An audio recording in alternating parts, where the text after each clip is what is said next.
चलिए पढ़ना शुरू करें। रेडी? Yes sir. आज हम लोग शुरू करेंगे क्या शुरू करेंगे? देखिए, किसी भी पूरे ग्रामर सेक्शन का मुख्य इशू जो होता है वो टेंस होता है। अगर टेंस क्लियर हुआ तो सब क्लियर हुआ। टेंस क्लियर नहीं हुआ तो कुछ भी क्लियर नहीं।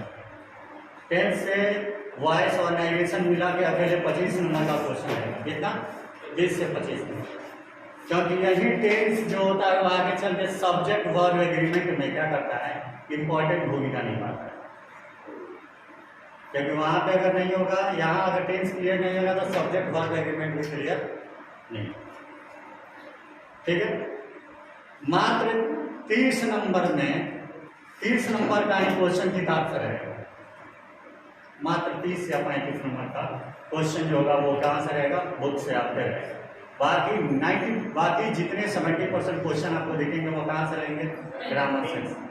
ग्रामर सेक्शन में वो टेंस हो, वॉइस हो, नरेशन हो, रिमूव हो, क्वेश्चन टैक्स हो। इसके बाद बच जाते हैं, इसके बाद लेटर राइटिंग पैसेज है, ठीक है ना। और एक एक क्या होता है, हिंदी से एक समरी आपका होगा कहानी से, और एक समरी होगा किससे? पोएम से। तो ये ओवरऑल मिला के 60 से 60 नंबर का होगा, 70 नंबर का। इसके बाद जो है छोटी मोटी चीज़ें आती है, जैसे राइटर के नाम आ गए। तो राइटर के नाम जो होंगे, अगर पूरे 100 राइटर का नाम याद कीजिएगा तो 5 नंबर का क्वेश्चन बनता है, क्योंकि राइटर का नाम उसमें मैचिंग करने के लिए आता है। ट्रांसलेशन पढ़िएगा तो 10 ट्रांसलेशन में से 5 ट्रांसलेशन आपको क्या करने होते हैं? बनाने होते हैं। बस यही। तो सबसे पहले शुरू करते हैं टेंस। हिंदी में इसको बोलते हैं टेंस। का देखिए व्हाट इज टेंस। सबसे पहले जरूरी क्या है? What is tense. तो टेंस क्या है तो लिखेंगे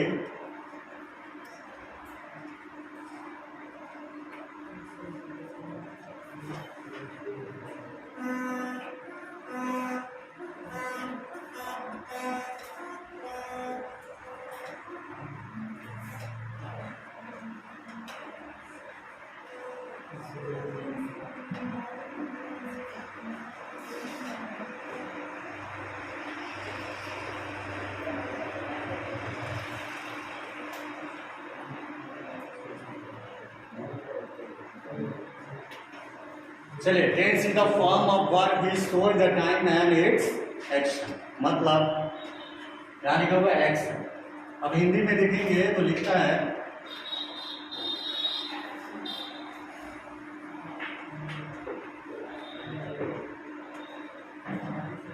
काल क्रिया का एक रूप है जो दर्शाता है क्या? समय को और इसके कार्य को। समय को और इसके कार्य।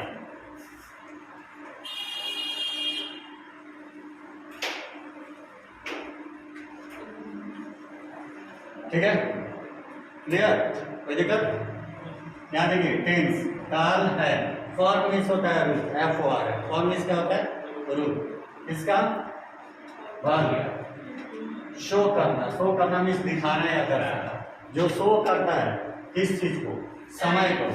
और इट्स मीन्स इसके, एक्शन मीन्स कार्य। ठीक है ना। तो काल क्रिया का एक रूप है, क्रिया का फॉर्म ऑफ वर्ब, क्रिया का रूप है जो दर्शाता है क्या? समय को और इसके कार्य। क्लियर है? तो इसके बाद क्या होता है? इसके बाद होता है kinds of tense. Kinds of tense मतलब काल के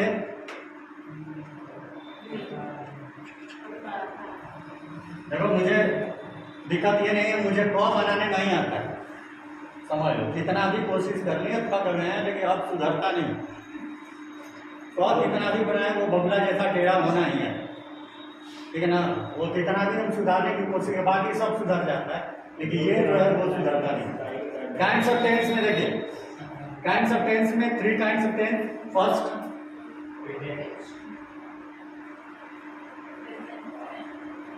प्रेजेंट टेंस, दूसरा पास्ट टेंस,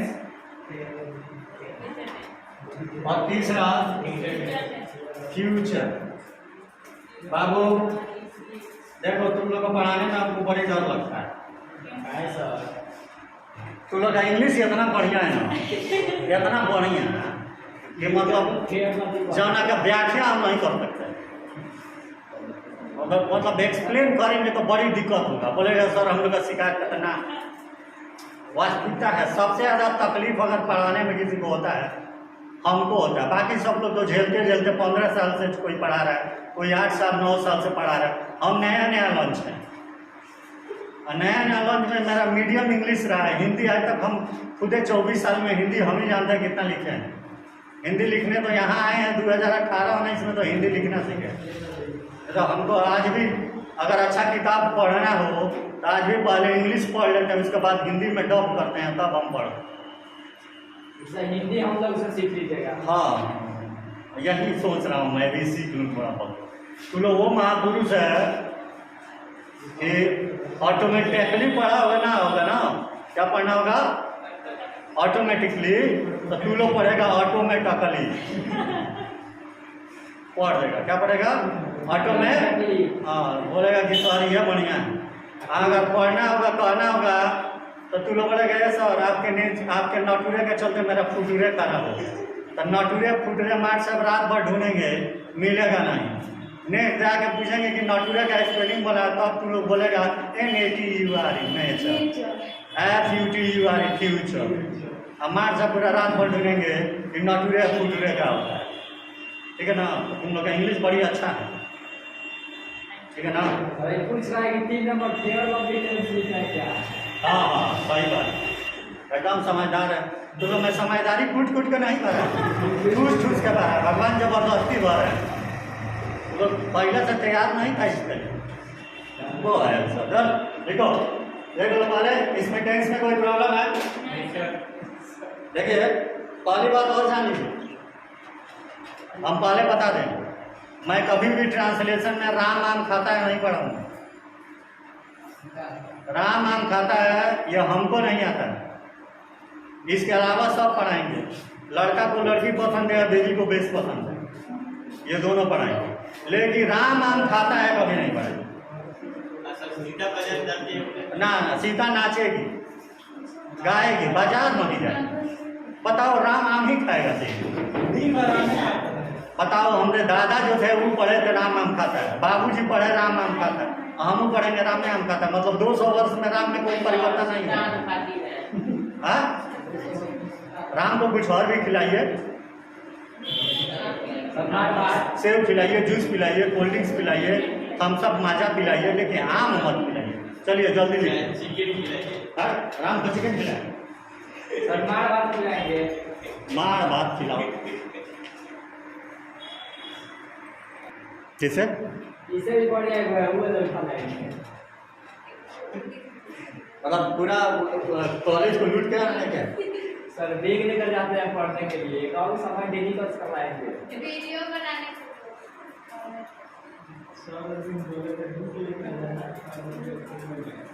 चलिए ये बात करते हैं प्रेजेंट टेंस के बारे में, ठीक है।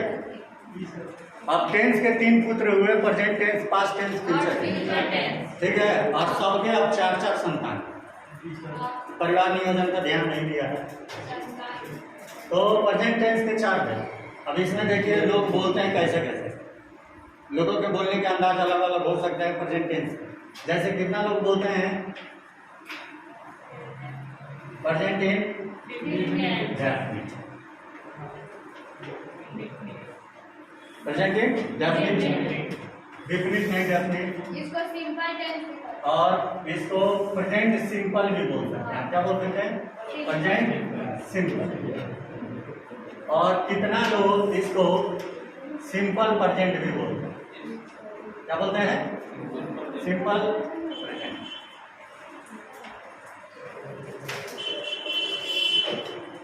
ठीक है,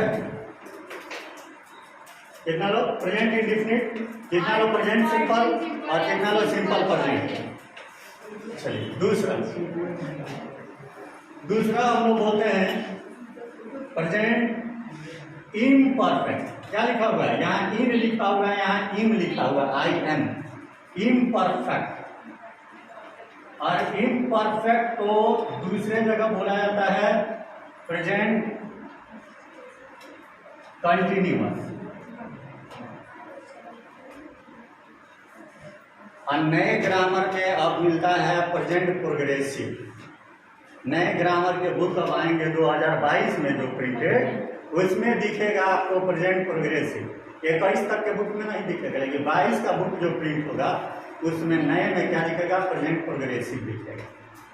क्लियर है? तीसरा होता है प्रेजेंट परफेक्ट। और चौथा होगा प्रेजेंट परफेक्ट कंटिन्यूअस।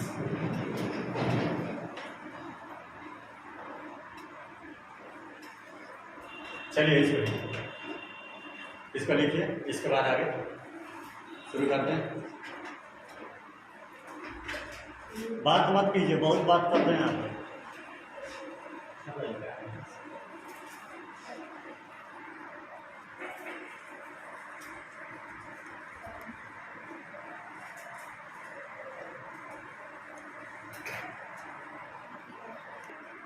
नहीं, स्ट्रक्चर को देख के तो जेन्युइन पहचान सकते हैं, लेकिन ऐसे कौन कौन से वर्ड आएंगे जिनको देख के आप इजीली पहचान सकते हैं कि यह हमेशा किस में होगा? प्रेजेंट इंडेफिनिट में ही होगा। दिक्कत यहीं पे होती है, क्योंकि आपका जो ऑब्जेक्टिव क्वेश्चन देता है उसमें क्या होता है, हिंदी में तो लिखा नहीं रहता आपका पेपर आता है इंग्लिश में। और इंग्लिश में कहता है कि ABCD 4 ऑप्शन दिए रहते हैं। 4 ऑप्शन में से कहता है कोई एक ऑप्शन आप क्या करेंगे? टिक करेंगे या बोलेंगे, वही ना करता है, राउंड करना होता है कोई एक। तो इंग्लिश में कैसे पाते हैं? तो अगर गलती से भी किसी भी सेंटेंस में अगर ऐसे वर्ड हैं जैसे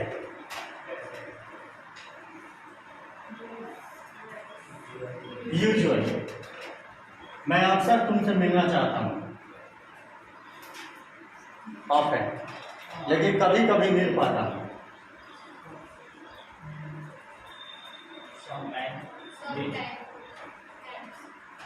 ठीक है ना? ठीक है ना? मुझे तुमसे नफरत है, लेकिन हमको तुमसे प्यार है।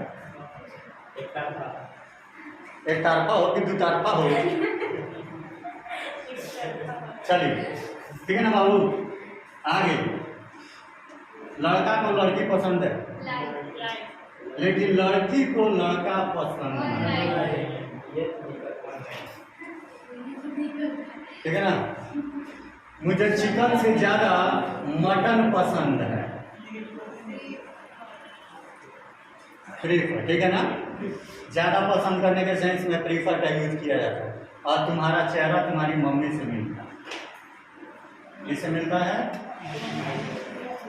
रिश्ता।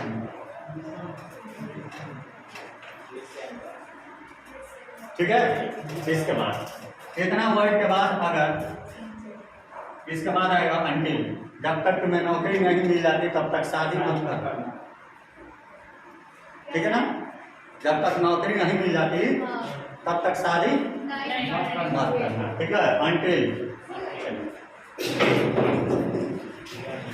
जब तक तुम नहीं आओगे मैं नहीं जाऊंगा। स्टिल, ठीक है? तो usually, often, sometimes, hate, love, like, unlike, prefer, resemble, until, still. ठीक है ना? इसके बाद सेल्डम, जो कुत्ते भौंकते हैं वो काटते, और जो बादल गरजते हैं तो उसमें यूज क्या होता है? सेल्डम। ईश्वर को भरोसा रखो। ठीक है? ये हो गया। ऐसे वर्ड जब भी सेंटेंस में मिलेंगे तो वो किस टेंस में होगा, किस टेंस में होगा? हाँ, ऐसे वर्ड और भी आते हैं ETC। मैं एक वर्ड का लिस्ट आपको दे दूंगा, ठीक है। इतना अगर ये गलती से भी किसी सेंटेंस में आएंगे तो वो कौन सा टेंस होगा? Present tense. क्लियर है? हिंदी में ना पहचान सकते हैं कि हिंदी वाक्य क्रिया का अंत में ता है, ती है, ते हो होगा तो वो प्रेजेंट टेंस मिलेगा। पेपर में तो ता है, ती है, ते हो नहीं देगा, नहीं तो तुम लोग कम एकदम प्रिंट कर देगा, तुम लोग टक टक टक टक टक हिंदी वाला प्रिंट है, तुम लोग फटाक से टाइप कर देगा। पेपर इंग्लिश का इंग्लिश में आता है और उसमें पहचानना होता है कि ये कौन सा टेंस हो, ठीक है। लिखिए पारी इंग्लिश में लिखा क्या होगा? इंग्लिश दिक्कत तो हिंदी में है।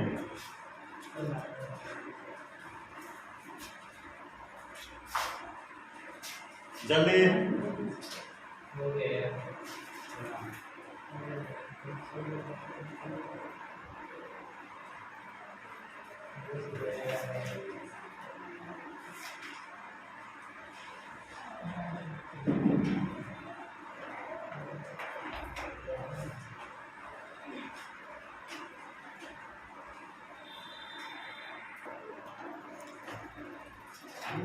अब थोड़ा बात करते हैं प्रेजेंट इंडेफिनिट के बारे में, कैसे सिंबल।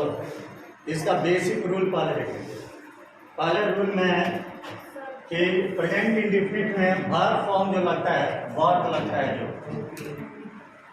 इसमें जो वर्ब लगता है, वर्ब दो लगता है। इसमें V1 लगता है और दूसरा लगता है V5।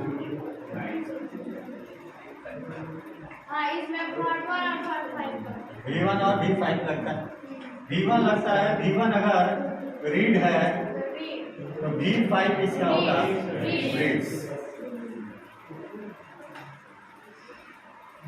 अगर ये प्ले है तो V5 हो जाएगा प्लेस। अब थोड़ा सा देखना है V1 किसके साथ लगेगा, तो V1 का यूज करेंगे I, V, they और you के साथ। V5 यूज होगा किसके साथ? He, she, it और name। अब समस्या क्या होती है, प्रॉब्लम क्या है? तो सबसे बड़ी प्रॉब्लम इसमें है कि सर किसमें एस लगाएंगे, किसमें ईएस लगाएंगे। वर्ड में एस और ईएस जुड़ता है ना इस वर्ड में, तो सबसे सोचने वाली बात है कि सर ईएस किस में लगाएंगे, एस किस में लगाएंगे, ये बड़ी दिक्कत चलता है। तो देखिएगा यहाँ पे वर्ड देखिए,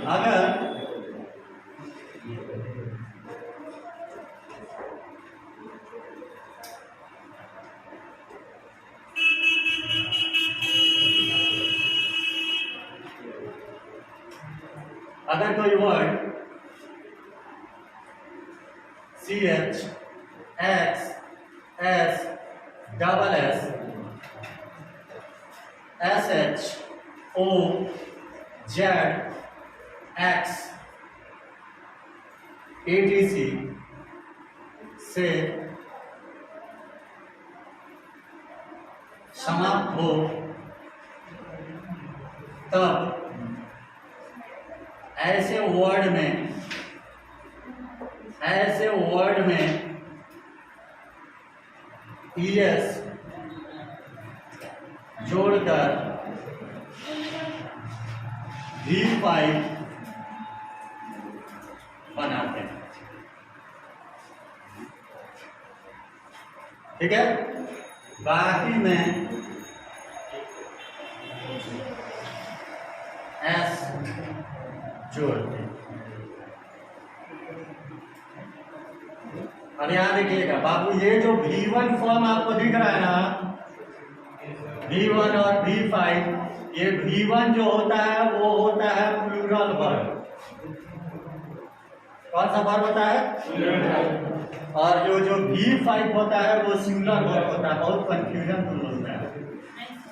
सर उसमें एस या एस लगता है तो सिंगुलर जी, ये वर्ब में जब एस ई जुड़ता है तो सिंगुलर होता है, नाउन में एस ई जुड़ता है तो वो प्लूरल होता है। ये दिमाग में हमेशा के बहुत ज़्यादा कंफ्यूजन होता है। जब वर्ब में ES जुड़ेगा SES तो सिंगुलर बनेगा, और जब नाउन में SES जुड़ेगा तो क्या बनेगा? प्लूरल बनेगा। तो ये क्या है? वर्ब है। अब देखिए यहाँ पे कहा जाता है कि कहाँ से, जैसे यहाँ पे देखिए वर्ड, जैसे मैंने लिखा है एग्जाम्पल में गो लिख दिया, तो जो वर्ड किससे खत्म होगा? गो से। तो इसमें क्या जुड़ना है? ठीक है ना, कोई दिक्कत नहीं है। तो ऐसे वर्ड में हमेशा क्या लगाएंगे? ES जोड़ के क्या बनाएंगे? इसका सिंगुलर बनाएंगे। लिखिए, देखिए कोई डाउट होगा तो क्लियर कर लीजिए, कोई डाउट है तो पूछ सकते हैं आप। Okay sir. Okay sir. आपको बस हटा ही ना। बस 2 मिनट में हटा ही रहे हैं।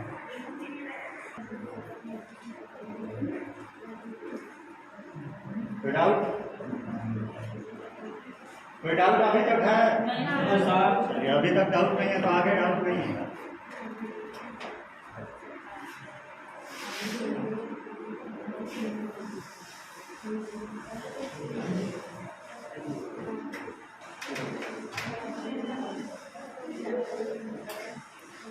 अब रूल्स की तरफ ध्यान देते हैं और रूल्स की तरफ ध्यान देते हैं और देखते हैं कि आप क्या कर सकते हैं, क्योंकि अभी क्लियर हो जाएगा कि आप कितना समझें। अब देखिए रूल नंबर फर्स्ट,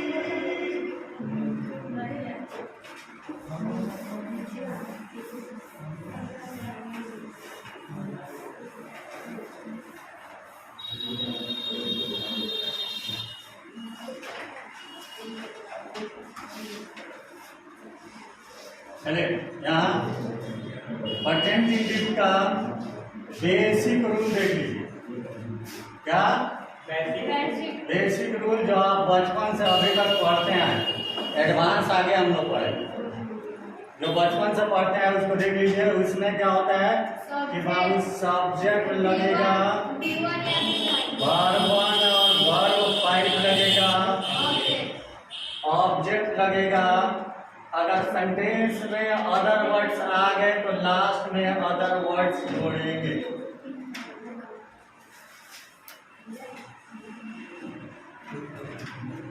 ठीक है।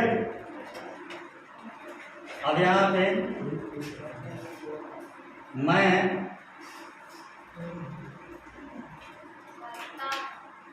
स्कूल जाता हूँ। आई वर्ब लगेगा, गो टू,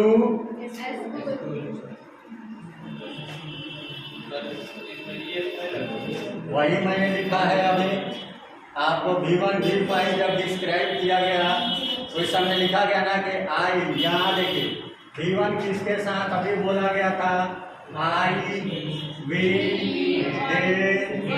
यू के साथ V1 लगेगा, V5 लगेगा, ही सी इट नेम, यही बात बोला गया है। अब यहाँ पे मैं स्कूल जाता हूँ के जगह रहेगा राम स्कूल जाता है। क्या होगा? राम रोज टू। क्लियर है? ही सीट के नाम के साथ क्या लगेगा? V5। I will they you के साथ क्या लगेगा? ये आपका क्या होगा? ये आपका जो ट्रांसलेशन मेथड, कौन सा मेथड? अब आपका एग्जामिनेशन बेस्ड देखिए, एग्जाम में क्वेश्चन कैसे पूछता है। एग्जाम बेस्ड देख लीजिए क्वेश्चन कैसे। क्वेश्चन ऐसा लिखा रहेगा, ऐसा लिखा रहेगा, यहाँ ऑप्शन दिया रहेगा क्या? ABCD, और क्वेश्चन जो आप पूछेगा वो ऐसे लिखता है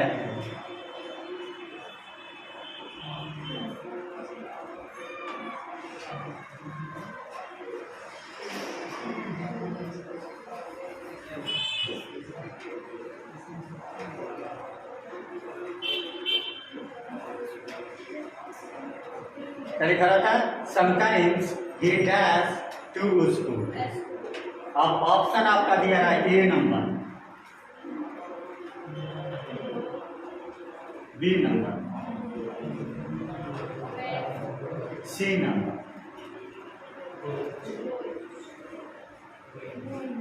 डी नंबर। कहेगा which of the following is correct option? कौन सा ऑप्शन है? D number option. D number option कितना में कौन सा सही होगा? डी नंबर ऑप्शन कैसे सही होगा? क्योंकि मैंने बोला है कि समटाइम्स ना वो बाद में, ही सी नेम बाद में गया। पहले ये याद रखिए कि मैंने बोला है कि अगर ऐसे वर्ड पाए जाएंगे तो वो किस टेंस में होंगे? प्रेजेंट इंडेफिनिट में। पहले ये जरूरी है, उसके बाद में डिसाइड करेंगे कि V1 लगेगा कि V5 लगेगा। पहले ये पहचाने कि ये किस में आता है, कौन से टेंस में आता है? प्रेजेंट इंडेफिनिट टेंस में आता है। अगर प्रेजेंट इंडेफिनिट टेंस में आता है तब डिसाइड करना है कि V1 लगेगा कि V5 लगेगा। तो क्या लगेगा? बोर्ड में ऐसे क्वेश्चन पूछता है, A B C D 4 option दिए रहता, अब टिक करना है, अब डिसाइड। ये तो ट्रांसलेशन मेथड है, बोर्ड मेथड तो ये तो बोर्ड में क्वेश्चन ऐसे पूछता है, ऐसा नहीं पूछते बोर्ड में ये पूछते। ठीक है, लिखिए। अब एक दो क्वेश्चन लेंगे जिसमें आपका डिसाइड होगा कि आप कितना समझें। पहले लिखिए।